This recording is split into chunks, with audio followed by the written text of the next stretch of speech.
स्वामी विवेकानंद का जीवन एक ऐसी प्रेरणादायक कहानी है जिसने लाखों लोगों को नई दिशा और आत्मविश्वास प्रदान किया। उनका जीवन संघर्ष, संकल्प और समाज सेवा की मिसाल है। आइए उनके जीवन की कुछ महत्वपूर्ण घटनाओं को एक कहानी के रूप में समझते हैं जो हमें भी जीवन में प्रेरित कर सकती है। स्वामी विवेकानंद का जन्म 12 जनवरी 1663 को एक बंगाली परिवार में हुआ था। उनके बचपन का नाम नरेंद्रनाथ दत्त था। नरेंद्र बचपन से ही अत्यधिक जिज्ञासु और बुद्धिमान थे। उन्हें हर चीज के पीछे का कारण जानने की तीव्र इच्छा रहती थी। उनका एक ही प्रश्न रहता था, ईश्वर कौन है? क्या कोई ऐसा व्यक्ति है जो मुझे ईश्वर के अस्तित्व का अनुभव करा सके? एक दिन नरेंद्र की मुलाकात उनके गुरु श्री रामकृष्ण परमहंस से हुई।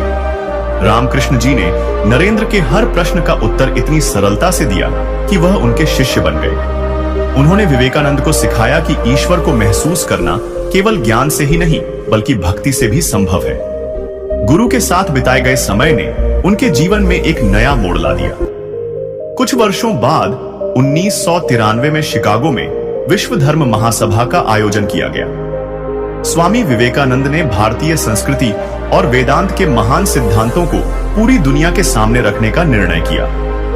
परंतु इस यात्रा में कई बाधाएं थीं। उनके पास आर्थिक साधन नहीं थे। कई मित्रों और शिष्यों ने चंदा इकट्ठा करके उनकी यात्रा का प्रबंध किया। जब वह सभा में पहुंचे तो उनके संबोधन का आरंभ हुआ, मेरे अमेरिकी भाइयों और बहनों से। इन शब्दों ने सभागार में उपस्थित सभी लोगों का दिल जीत लिया।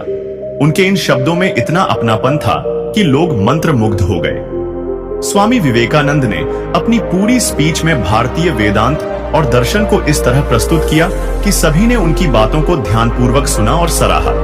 इसके बाद वह पूरी दुनिया में एक महान आध्यात्मिक नेता के रूप में पहचाने जाने लगे। स्वामी विवेकानंद के जीवन में एक और प्रेरणादायक घटना है। एक बार वह काशी में घूम रहे थे, तभी कुछ बंदरों ने उन्हें घेर लिया। वह डरकर भागने लगे, लेकिन बंदर भी उनका पीछा करने लगे। तभी एक बुजुर्ग व्यक्ति ने कहा, रुको, उनका सामना करो। स्वामी विवेकानंद ने इस सलाह को तुरंत मान लिया और रुककर बंदरों की तरफ देखने लगे। ऐसा करते ही बंदर भी धीरे धीरे पीछे हट गए। इस घटना से स्वामी विवेकानंद ने सीखा कि जीवन में किसी भी समस्या से भागने के बजाय उसका सामना करना चाहिए। स्वामी विवेकानंद का मानना था कि शिक्षा ही व्यक्ति को सशक्त बनाती है।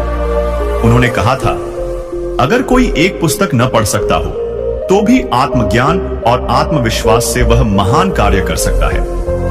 उनके विचार थे कि शिक्षा केवल किताबों तक सीमित नहीं होनी चाहिए बल्कि जीवन को सुधारने और समाज की सेवा करने का एक साधन होना चाहिए। उन्होंने समाज के कमजोर वर्गों के उत्थान के लिए हमेशा काम किया और उन्हें जीवन में आगे बढ़ने का प्रेरणा दी। स्वामी विवेकानंद की यह कहानी हमें सिखाती है कि किसी भी परिस्थिति में आत्मविश्वास, साहस और धैर्य से काम लेना चाहिए। उनके जीवन का प्रत्येक पहलू हमें प्रेरणा देता है कि हम अपने लक्ष्यों के प्रति सच्चे रहें और अपने कर्तव्यों को पूरे समर्पण के साथ निभाएं। आज भी स्वामी विवेकानंद के विचार और उनका जीवन हमें प्रेरित करता है और हम सभी को अपने जीवन में उनका अनुसरण करने के लिए प्रेरित करता है। यह कहानी हमें सिखाती है कि यदि हमारे पास संकल्प हो तो हम किसी भी परिस्थिति में अपने लक्ष्य को पा सकते हैं। स्वामी विवेकानंद की इस प्रेरणादायक कहानी से हम सभी को प्रेरणा लेकर जीवन में सफलता प्राप्त करने का प्रयास करना चाहिए।